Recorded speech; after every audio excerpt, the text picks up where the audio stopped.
Deklarasi Komitmen Pembangunan Zona Integritas. Pada hari ini Rabu tanggal 12 bulan Juni tahun 2024, seluruh pejabat struktural, fungsional, staf ASN dan non-ASN di lingkungan Dinas Pendidikan Aceh berkomitmen: 1.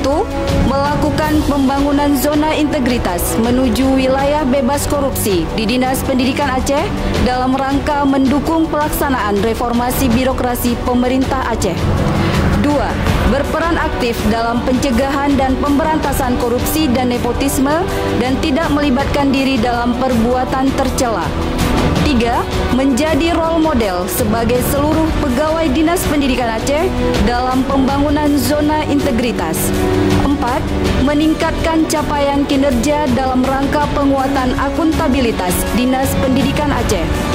5. Menciptakan inovasi dalam rangka pelaksanaan tugas pokok dan fungsi pengawasan dan penyelenggaraan pelayanan publik.